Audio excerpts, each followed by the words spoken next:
Hello, I'm Ghida Fakhry with our weekly look inside Syria. It's been messy from the start, but now the battle for Syria has been further complicated by the official involvement of al-Qaeda with one of the major rebel groups fighting the government in Damascus. On Wednesday, the head of al-Nusra front in Syria formally pledged allegiance to the al-Qaeda leader Ayman Al Zawahiri. The establishment of al-Nusra was announced in January of 2012. Like al-Qaeda, it has used car bombs and suicide attacks in its efforts to bring down the Assad government.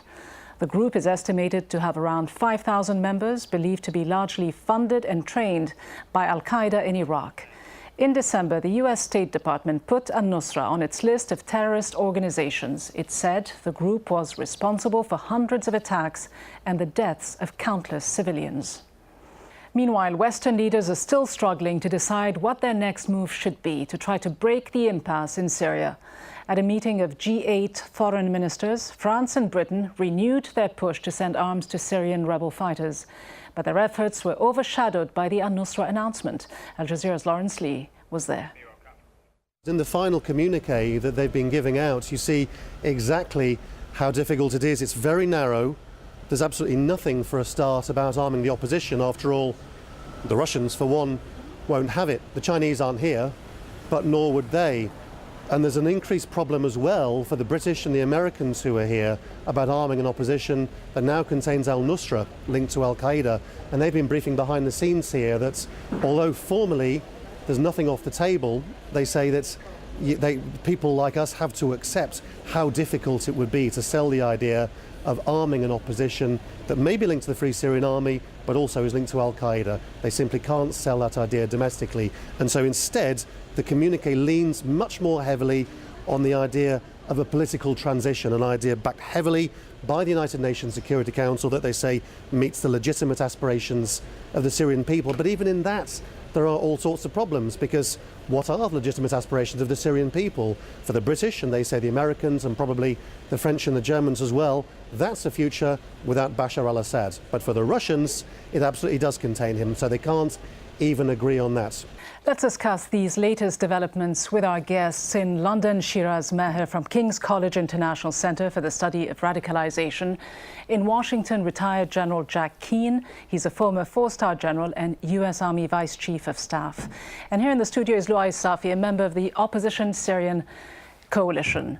Let me begin with you, Mr. Safi.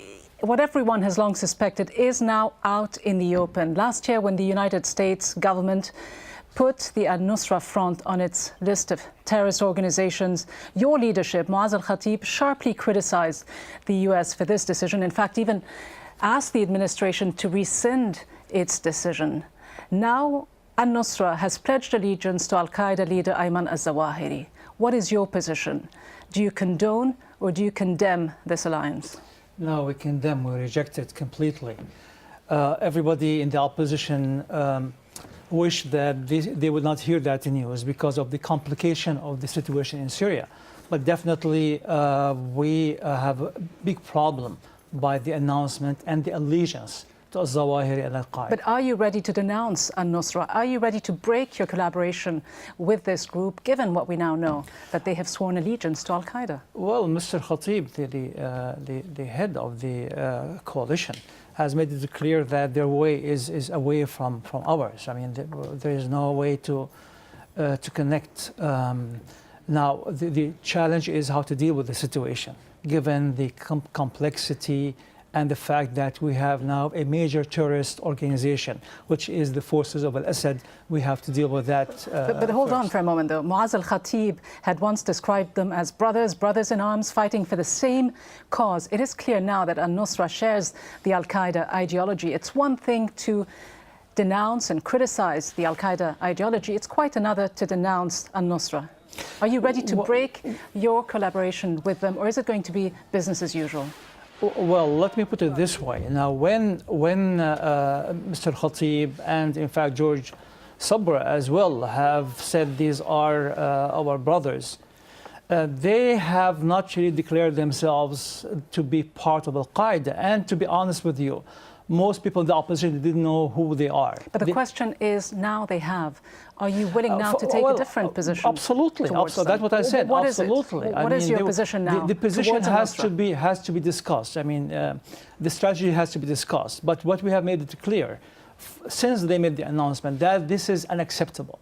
We don't accept any group fighting with the opposition that have allegiance to al-Qaeda. Well, Khatib is making somewhat of a U-turn, it would seem, right now by calling on rebel fighters, incidentally, to take a clear stand against the al-Qaeda ideology, which General Keane perhaps reflects the lack of control of the political opposition over fighters on the ground. What have the recent announcement of this week linking al-Qaeda with al-Nusra, al-Qaeda in Iraq with al-Nusra, what has it done to the larger picture? Has it further complicated it or further clarified it from a U.S. perspective?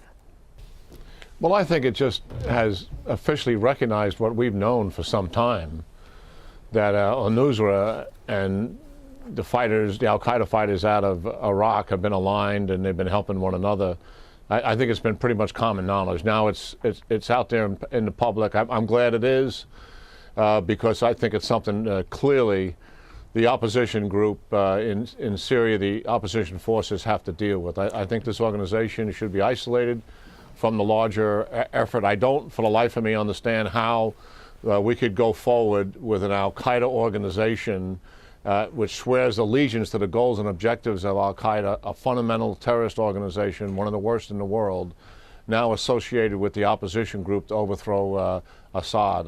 Many, General Keane would argue that this is the only way Assad can be overthrown militarily, that al-Nusra represents the most potent, the most organized, best funded and best equipped of all the armed rebel groups in Syria. The Syrian government, the Syrian National Coalition, has refused so far to clearly distance itself from al-Nusra.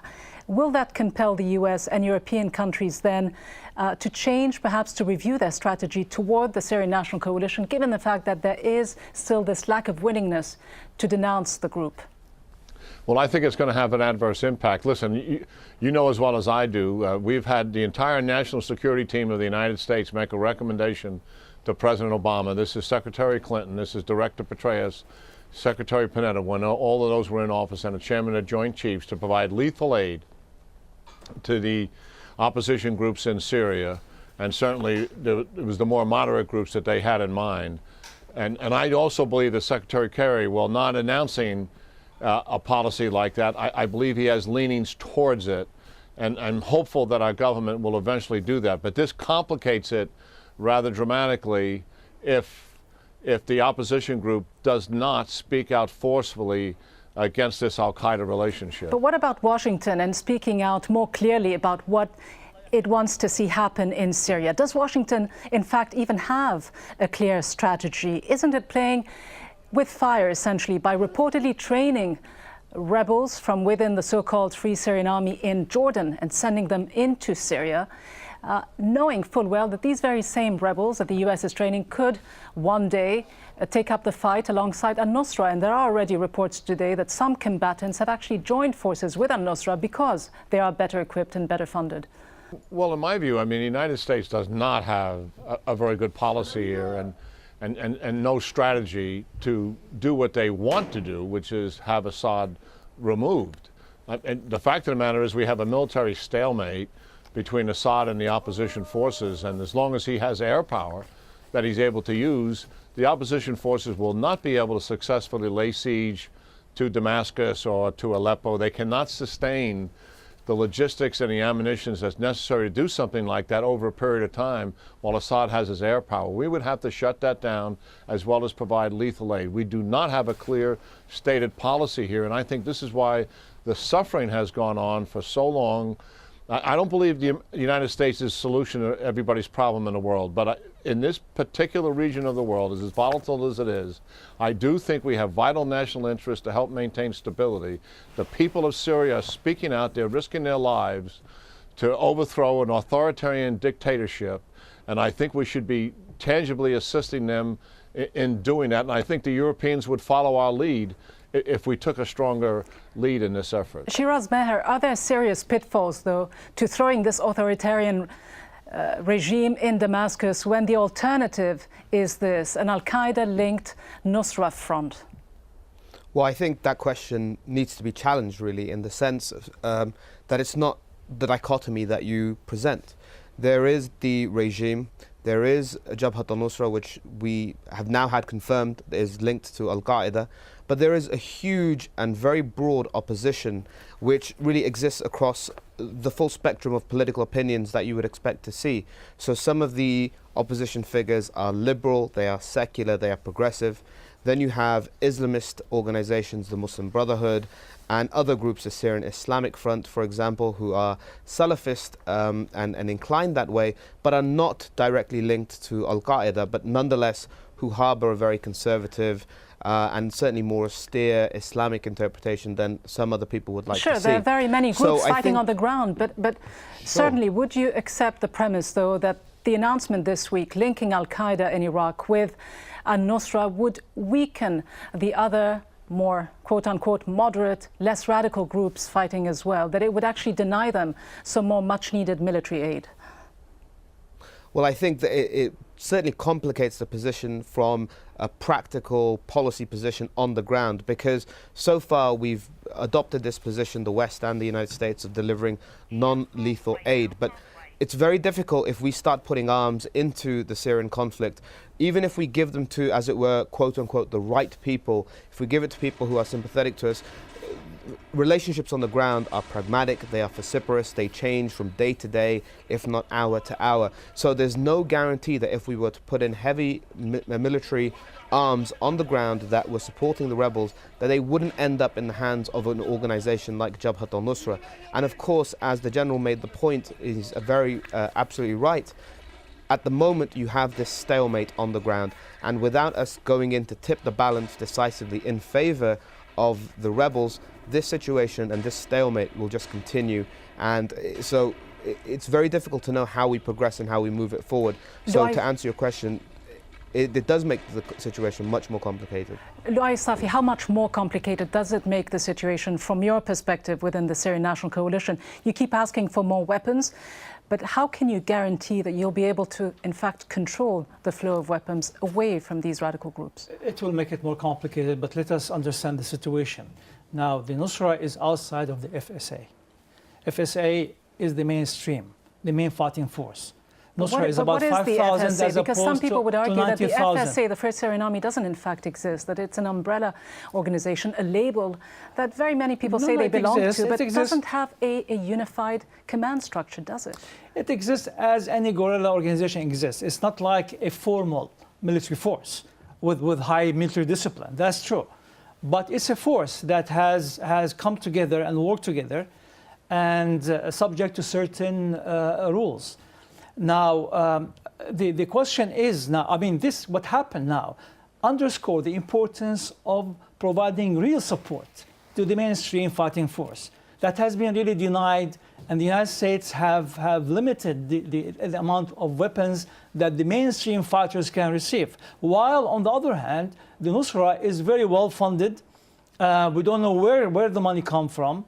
We don't know even the names of the leaders of that organization.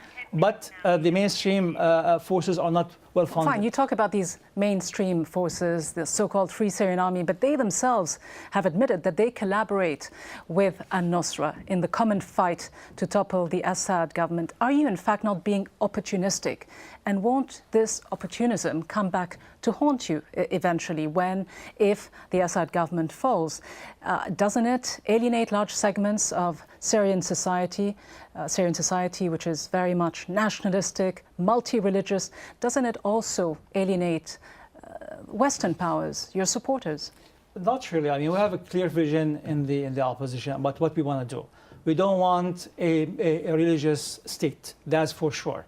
The FSA has, not the FSA as a leadership and structure, but certain forces within the FSA has collaborated with the Nusra in the past. But 2 days ago, the spokesman of the FSA said clearly that this announcement will end all kind of collaboration, because any force that has allegiance to al-Qaeda that is located outside the borders of Syria will not be a credible fighting force for us. General Keane, are we likely to see this ongoing conflict against the government now perhaps turn into a rivalry, a military fight between some of these groups, the more moderate, the more Islamist groups fighting in Iraq? Some say that this is simply the first step, that the goal isn't to remove the government as such. The goal is eventually to turn each other's weapons against each other, jockeying for power, jockeying for control in a post-Assad Syria. Well, I don't see any of that happening, frankly, prior to deposing Assad. It's just like what you saw take place in Libya. There are very many different militia groups, all had a common enemy in deposing Gaddafi. And in the post-Gaddafi era, in the post-Assad era, I think certainly when it's ripe to take place then. I mean, this is my frustration with my own government. The rise of al-Nusra, supported by Iraqi al-Qaeda fighters, one of the reasons that's taken place is because of our unwillingness to get involved here and support the much more moderate Syrian opposition forces. I'm convinced if we had done that from the beginning, we wouldn't be where we are now with a radical group gaining influence in not only militarily, but also influence in what would be a post-Assad era, which but look would at what be, I happened think, in tragic Iraq, for General Syria. Keane. Look at what happened in Iraq. Are you also burying your heads in the sand, not just you, the US administration, but many of those involved in trying to bring about the Assad government's downfall, yet seeing what the alternative could be once again, another type of conflict, more sectarian, possibly even more lethal. James Clapper, the US head of intelligence, has said that even after the fighting ends, after Damascus falls, this sectarian conflict could in fact go on for 1 year, 18 months, and that may even be a conservative estimate. Well, certainly that's true. I mean, once these forces are unleashed, it's very difficult to control the outcome. You can certainly try to influence it as best you can. But, I mean, the harsh reality is we do have a dictatorial regime in Assad that's been brutal to his people, and the people of Syria are those who rose up, not the countries around Assad, not the United States, not the West. It's the people who are risking their lives to change this government. And I think the risk of supporting those people, even though the outcome is uncertain, is absolutely worth it. Let me ask Shiraz Maher, why do you think did al-Qaeda in Iraq decide now to publicly come out and announce its relationship with and influence over al-Nusra? Some people are suggesting that it may have to do with a shifting tide in Washington, not so much an explicit shift in policy, but a tacit change in that the US administration seems to be saying, although we won't support the armed rebellion militarily, we won't provide them any lethal weapons, we will actually acquiesce to even encourage some of our regional allies to do so. And I'm thinking about Turkey, Qatar, of course, and Saudi Arabia. Well, the timing of this is somewhat curious. There doesn't seem to be an out-and-out obvious explanation. But if we look at the timeline, you see in the first instance, Ayman Zawahiri came out and initially said that he endorses the jihad in Syria, that, as he put it, the brothers in Syria should unite in their ranks and their opposition towards the regime. And that precipitated by a few days the announcement by al-Qaeda in Iraq, which formally said, we are part of Jabhat al-Nusra and these are our fighters. And then you've seen two statements come out from Jabhat al-Nusra in response to that. They seem to have, in the first instance, been caught on the hop. I don't think they initially welcomed or wanted this declaration to have come out and to have been made public. And that certainly seems clear from the two statements they've put out. The first one pulled back a little bit, nonetheless endorsing the relationship with Zawahiri, but pulling back from al-Qaeda in Iraq a little bit. And then in the second statement, again, just backtracking a little bit. So I think Jabhat al-Nusra know best the reality on the ground, the situation in which they find themselves, and they realize there is a potential to alienate other members of the opposition, and they didn't want to do that. But we should also not be naive about what Jabhat al-Nusra are doing on the ground. It is a fact that Jabhat al-Nusra are amongst the better equipped but also the more successful rebel fighters on the ground. They are the ones really inflicting some of the biggest defeats against the regime. So that makes people want to back them because they're the ones making progress. The second point is that the al-Qaeda we are seeing today in Syria is the new al-Qaeda. It is the al-Qaeda that has learned from Iraq, that has learned from the experiences of Afghanistan, and to an extent elsewhere. It is not subjugating the populations. Instead, it's really a masterclass in insurgency. They are working hard to win civilian populations. They're ensuring bread supplies, they're ensuring gas supplies so people can heat their homes. They're essentially trying to look after people in a way that they didn't do in Iraq, and as a result suffered a sort of backlash from the civilian population there. So what you're seeing taking place right now in Syria is actually a very dangerous precedent, because not only do you have an effective military fighting unit in Jabhat al-Nusra, but one that's also smart about trying to win the civilian support for its operations. That's a big problem for the United States and for the rest of us. And how much of a big problem is it, Louay Safi, for the Syrian National Coalition? How much do you still need Jabhat al-Nusra despite all of this, given the fact that estimates suggest that it represents over 50% of the armed capacity of any of the groups fighting in Syria today? This estimate is completely wrong. They are probably less than 10% of the total fighting force. Well, not in terms of numbers, but in terms of the potency that they represent, the organization, the discipline, and so on. They are effective, and the FSA is trying to improve its effectiveness. The problem, as the General pointed out, you know, our allies have been very reluctant to support, while the allies of the real terrorists in Syria, the Assad regime, is providing a lot of support. And remember, we have now the Hezbollah and the Iranian radicals coming to Syria. And so that creates the sectarian environment where al-Nusra can rise. But I can tell you... How divergent are your goals? Do you share any of the same goals? No. Actually, well, I mean, you have to distinguish between two things. On the level of our vision for Syria as a mainstream opposition is completely different than the al-Nusra that has a very limited, and as I said, the religious state will not be acceptable in Syria, number one. Number two, we will not condone the type of tactics used by al-Qaeda elsewhere. I mean, Jabhat al-Nusra will have to tone down, and it has, as pointed out, its own approach. Now, for us, while we disagree on their vision and on their commitments, we are not in a position to turn this fighting into internal fighting among the opposition. It has to be fixed against the regime. When the regime is gone, I can tell you, unlike Iraq, the Nusra will disappear, because it's a very small part of the entire population. We'll see if it disappears. And we have a different population. Easier said than done, though. But I take the point that you do not share the same goals. Your goals are pluralistic, democratic Syria. Theirs is an Islamic state. I do want to, if I can, just take the point to General Keane. One final point. The Syrian population is different than the Iraqi population. And the positioning of al-Nusra is different than the positioning of al-Qaeda in Iraq. And so the comparison is very faulty. I don't think Syria will mirror Iraq in any way. General Keane, if ultimately it comes to a choice between Assad's government or a jihadist and Nusra-dominated Syria, who does the US favor? Is it better the devil you know than the devil you don't? Well, we wouldn't want either one of those, obviously, and I'm not convinced that's what's going to happen here. I am frustrated by this announcement, because I believe there is a movement inside Washington, D.C.